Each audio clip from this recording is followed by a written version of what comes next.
Capítulo 12. Perdendo-se ao longo do caminho. E aqui nesse capítulo ele vai falar como você pode perder como indivíduo a sua identidade ao longo dos anos, e isso vai interferir no seu relacionamento com o seu cônjuge. Aí logo no começo ali, né, ela vai falar que depois de alguns anos de relacionamento com o Bill, ela começou a se sentir desconfortável, sozinha, triste. Aí ela falou, então por que agora, adulta, sentia-me tão vazia, tão exausta, tão pobre, tão como uma vítima? Era isso. Essa era a palavra que buscava havia meses. Sentia-me como uma vítima da vida, uma vítima da vida de Bill. Sua vida subjugar a minha, engolir a minha, anular a minha. Em pleno vale. Aí a Aline continua a falar. Não cheguei ao ponto de dizer que minha vida fora destruída, mas com certeza sentia que a devoção exagerada de Bill ao trabalho e ao ministério me secara de uma tal forma, não me secara até a última gota de sangue.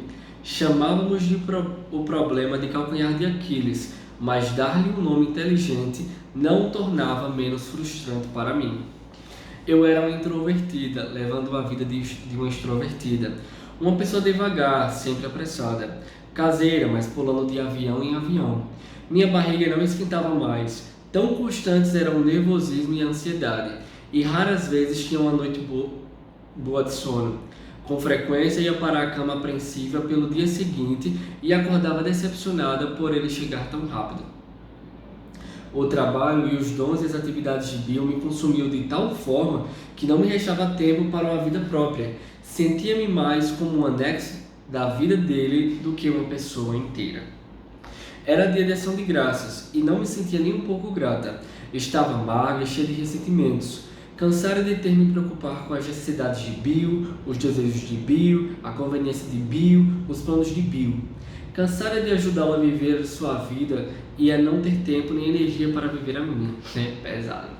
E aqui ela começa a falar da frustração dela. É quando você está em um relacionamento e você se doa tanto para outra pessoa, se doa tanto que não resta mais nada de você para você e por você. Doar até doer. Ao fazer algo, aí começa a falar aqui, né?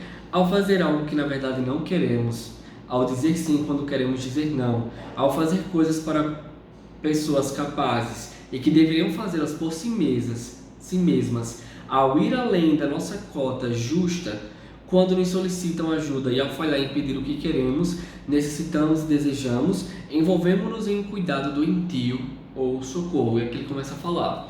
Quando você se doa até doer, é quando você faz algo por alguém que o outro tem as capacidades e as habilidades para fazer.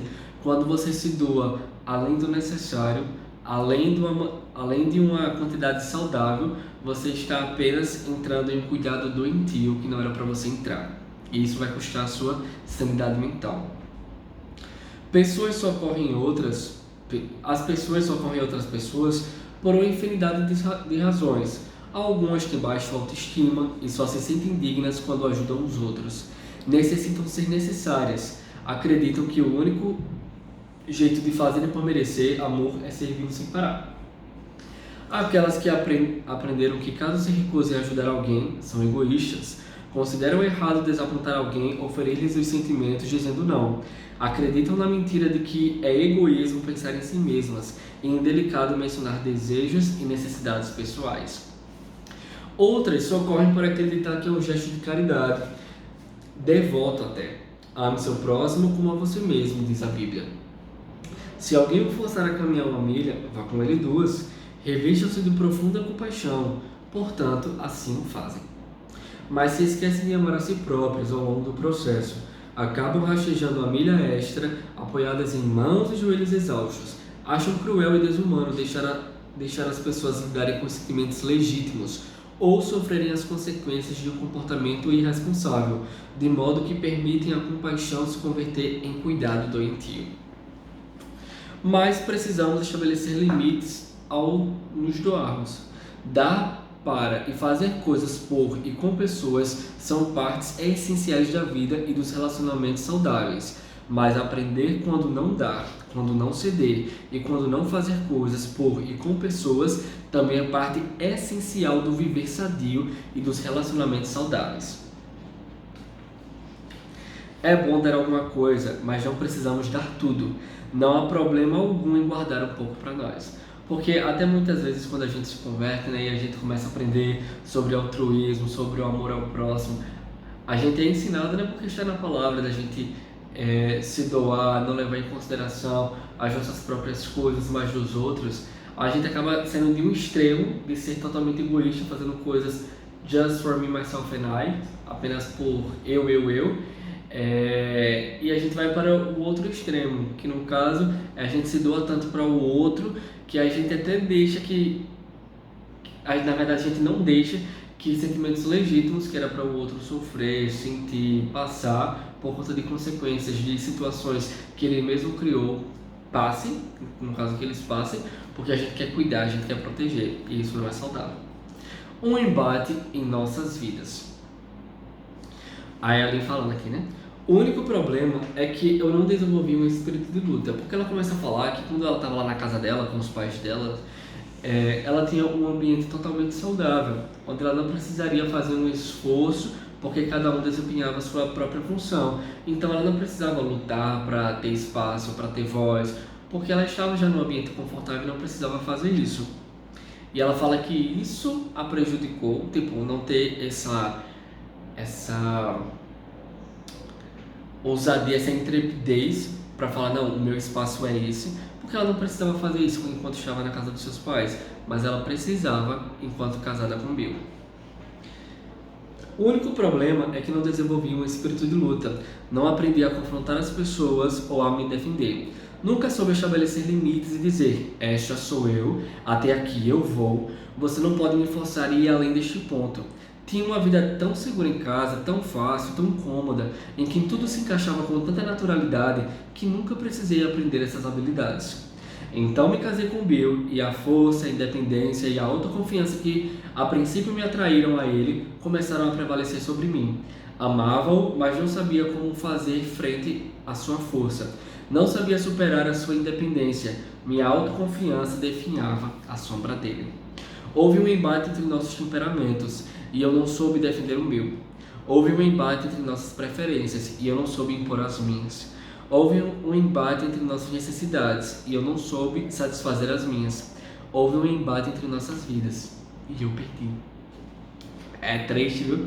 E o que acontece é que quando você está em um relacionamento com uma pessoa que tem um temperamento mais forte do que o seu, e você não sabe se impor, sem a outra pessoa ter às vezes até noção, você se adere de uma forma que ela vai passando por cima.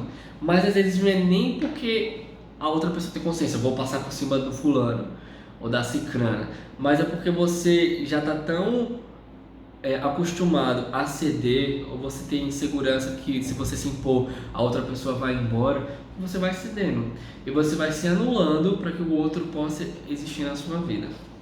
Esta sou eu. O motivo pelo qual algumas pessoas perdem essas batalhas é que fracassaram em estabelecer o que os psicólogos chamam de limites. Limites são as demarcações de uma propriedade, definem quem somos e quem não somos, dão-nos um senso de extinção do que faz parte de nós e do que não faz parte, do que admitiremos e o do que não admitiremos. Os limites nos ajudam a determinar onde acabamos e onde começam os outros, o que é nossa responsabilidade e o que é a responsabilidade de alguém mais. Ajuda-nos a determinar como nossos relacionamentos com os outros e como nos protegeremos de sermos por eles subjugados. Capacitam-nos a construir relacionamentos próximos e vulneráveis com membros de família e amigos sem perdermos o senso bastante crítico de distinção que define quem somos como indivíduos. Uma coisa que eu aprendi com a Joyce Meyer falando é o seguinte: nós temos que aprender sobre integridade. Integridade significa também quando você faz uma barreira, um limite, e como diz aqui no livro, eu vou só até aqui e você só vai até aqui comigo. Ninguém ultrapassa essa barreira aqui, a não ser o Senhor, o Espírito Santo, porque seres humanos só vão até aqui. E todos os relacionamentos, nem todo mundo tem o mesmo acesso, nem todo mundo tem a mesma abertura. Tem pessoas que podem avançar um pouco mais na intimidade, outros não. Então, para cada relacionamento que você possa ter, você tem que fazer um limite, uma barreira. Pessoas dotadas de limites fortes se responsabilizam por esses aspectos da própria pessoalidade. Reconhecem seus sentimentos, quer estejam tristes ou loucas, quer alegres ou assustadas, e lidam com eles. Descobrem suas habilidades e adotam passos ativos para desenvolvê-las. Reconhecem seus desejos, expressam-nos e, se apropriado, satisfazem-nos. Fazem escolhas por si mesmas, a fim de não passarem a ser controladas por escolhas alheias. Uma coisa que eu vi uma vez é, se você não faz a sua agenda, se você não tem a sua rotina, você vai fazer parte da agenda de alguém. Se você não tem uma programação e você, não, tanto faz, você não tem uma escolha, você não segue algo que você já planejou para você, você vai ser o encaixe na vida de alguém, entendeu? Qualquer hora que a outra pessoa precisar, você vai estar livre mesmo, disponível. Quando você é uma pessoa 100% disponível, ninguém marca horário com você. Por quê? Você pode qualquer hora.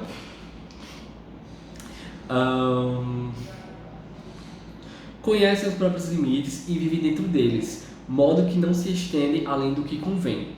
Fazem declarações negativas com confiança. Não, esse não sou eu. Não quero fazer isso. Não gosto disso. Sabem quem são e não têm medo de permitir às pessoas que as conheçam. Pessoas com limites frágeis não têm muita certeza de quem são, não mantêm contato com o fato de serem distintas dos outros, não compreendem onde sua responsabilidade pelos outros termina e onde começa sua responsabilidade por si mesmas. Acabam sempre sendo mais afetadas pelo que os outros sentem, pensam, querem ou escolhem do que pelo que elas sentem, pensam, querem ou escolhem. Questão de postura. Aí o Bill começa falando, né?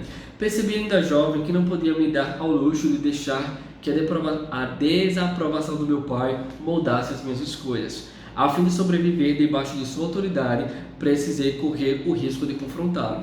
E aqui ele já começa a falar sobre o background que era da família dele. Se enquanto Lynn, ela estava protegida num ambiente familiar saudável, já o Bill não. O Bill ele teve que criar uma armadura, ele teve que ser forte o suficiente para confrontar o seu pai e não deixar que as emoções doentias e desreguladas de seu pai o guiassem, né? Há uma época, né? A Bíblia parecia me dizer em que você tem de tomar suas próprias decisões, tem de escolher por si mesmo o que crer e a quem seguir. Porque um dia você prestará conta a Deus das coisas que você escolheu, das coisas que você fez. E a gente não vai poder falar, não, eu fiz isso por conta do fulano. Ninguém vai responder por terceiros, nós por nós mesmos. Se a vida é nossa, nós temos que ter a autorresponsabilidade de cuidar da nossa própria felicidade, da nossa própria sanidade mental. E a gente tem que fazer o que eles falaram no capítulo anterior. Nós temos que ver quais são as pessoas, as coisas que nos trazem energia ou que sugam a nossa energia, a nossa vontade de viver. E a gente tem que ter responsabilidade por tudo que nós fazemos e não jogar isso para outras pessoas. Outras pessoas podem ter responsabilidade pela situação que estamos hoje? Sim, mas nós também devemos saber em qual momento nós permitimos que aquelas pessoas fizessem o que fizeram conosco. Então a gente precisa ter essa consciência para que isso não se repita. Porque se a gente não tem consciência como aquilo aconteceu com a gente, outras pessoas poderão vir e fazer a mesma coisa, já que a gente não consegue identificar quais foram as brechas que nós demos, o que é que aconteceu, o que é que não aconteceu, o que é que eu tive a responsabilidade, entendeu? Qual foi a responsabilidade do outro? E o que se refere ao outro não é nada a ser feito, mas no que se refere a nós, nós temos o poder de fazer a mudança. Aí o Bill fala, eu aprendera a tomar decisões difíceis, a me agarrar a minhas opiniões e a lutar por aquilo que acreditava ser certo. Como Lynn disse, ela foi para o casamento sem ter aprendido a defender suas posições, a reivindicar seus direitos, a estabelecer seus limites. Por outro lado, entrei para a vida de casado com meus limites muito bem demarcados. É de admirar que a vida de Lynn acabasse sendo engolida pela minha. Limites extrapolados. Cuidadores exagerados ou gente com limites frágeis costumam passar a impressão de extremamente responsáveis, coisas que de fato são, aos olhos do mundo, mas não se responsabilizam por si mesmos. Têm a tendência de se preocuparem mais com o que os outros sentem do que com o que eles sentem. resolvem problemas alheios em vez de os próprios, cedem aos desejos dos outros e negam os próprios, convivem com as consequências das escolhas de outras pessoas e falham em escolher por si mesmos. Frequentemente levam mais a sério o que os outros pensam do que o que elas pensam e costumam facilitar o desenvolvimento de habilidades e capacidades alheias, ao mesmo tempo que negligenciam o desenvolvimento das próprias. Resumindo, assumem a responsabilidade pelo sucesso, pelo bem-estar e pela felicidade dos outros e falham em assumir a mesma responsabilidade por si mesmos. É porque é aquele negócio, né? É fácil na vida dos outros. O cuidado excessivo parece atitude amorosa, mas não é. Na verdade, produz o triângulo do ódio. As pessoas socorrem outras pessoas de maneiras doentias. Depois, ficam bravas com quem socorreram, porque se sentiram obrigadas a fazer as coisas que não queriam. Então, se sentem usadas e com pena de si mesmas. Esse padrão fomenta ódio contra elas próprias e gera sentimentos negativos contra os outros. Às vezes o outro nem pediu para o fulano lá fazer alguma coisa, mas ele foi lá e fez. Como o outro não tinha talvez uma atitude recíproca a ele, ele fica furioso, porque ele se doou e não teve nenhum retorno. Aí fica complicado, né? Cuidando de mim. Há um caminho para escapar do ressentimento, que chama-se empoderamento pessoal. Significa que a pessoa começa a cuidar de si própria, resgata a responsabilidade pela própria vida, felicidade e futuro. Tem controle sobre os próprios infortúnios, para de se concentrar no que a outra pessoa qualquer lhe fez e começa a pensar no que precisa fazer por si mesma. Começa a se comportar como adulta e a fazer escolhas com o que seja capaz de conviver. Dá permissão a si mesma de experimentar os próprios sentimentos. Começa fazendo o que tem vontade, reconhece suas necessidades e, quando apropriado, pede ajuda alheia para satisfazê-las. Para de se chamar de vítima e de agir como tal. Na vida adulta, você tem opções. Assuma a responsabilidade por elas e tenha-as sob controle. Ao dar algo em algum nível, você estará optando por fazê-lo. Pare de agir como se as pessoas a obrigassem a isso. Se trabalha em um lugar de que não gosta, assuma a responsabilidade por encontrar alguma outra coisa. Se é criticado por um amigo, assuma a responsabilidade pelo fato de ter concordado em se encontrar com ele. Você é responsável pelo que escolhe fazer. Pode mudar sua vida recusando-se a bancar a vítima. Vrau! Tira, corte rápido e fácil. Outra parte do processo de cura acontece quando as vítimas perdoam quem de fato causou mal, quem de fato lhes causou mágoa ou ofensa, ou se aproveitou delas. Quando começamos a agir como adultos e a assumir a responsabilidade por nossa vida, forçamos outras pessoas a agirem como adultas também, e a enfrentarem as consequências de seus atos. Isso é melhor para nós e acaba sendo melhor para elas também. Não se pode amar o que não existe. No decorrer da minha vida adulta, dei muito de... Aline, como que fala aqui. No decorrer da minha vida adulta, dei muito de mim mesma, a ponto de acabar restando pouco com quem me sentisse bem. Sobrava pouco para amar. Não tem como você se doar no relacionamento, se entregar no relacionamento se há pouco de você. Não dá para abraçar o ar. Ninguém sai ganhando quando alguém se perde no meio do caminho. O perdido sai perdendo, ele ou ela acaba se sentindo vítima e enfrentando uma existência infeliz. Deus sai perdendo, mesmo que a pessoa se perca em seu nome, no nome de Deus. Pois só podemos nos doar de verdade para Deus se tivermos um eu para doar. Se estivermos infelizes com a vida, é provável que fiquemos infelizes com Deus. Se nos sentirmos vítimas, é provável que em algum nível culpemos a Deus. Amar não quer dizer que mergulhemos nossa pessoalidade no do outro. Fazer o casamento funcionar não significa que tenhamos de abrir mão de quem somos. O objetivo do casamento saudável é que ambos os cônjuges mantenham a individualidade e tragam suas contribuições singulares e valiosas para o relacionamento. Aí aqui no final, o último subtópico é colhendo as recompensas. Aí ele fala aqui que ele e Line, eles tiveram que se adaptar nesse processo todo, eles tiveram que identificar os limites um do outro, eles tiveram que sentar por várias vezes e se reestruturar no relacionamento, porque isso estava acabando com eles de forma individual, porque por mais que o Bill ele tivesse sua vontade sempre prevalecida, ela estava sendo indiferente a ele, ou seja, ele se enchia de trabalho cada vez mais e se afastava dos seus compromissos e de sua vida conjugal. E ele fala que por mais que tenha sido difícil, valeu a pena. Eles escolheram, com o passar de um tempo, né, que não é na hora, não é instantâneo, as recompensas de eles terem pensado no que eles poderiam fazer como indivíduos e como eles poderiam trazer a si mesmos completos para o relacionamento, fazendo assim não com que um completasse o outro, mas que transbordasse. E é isso aí.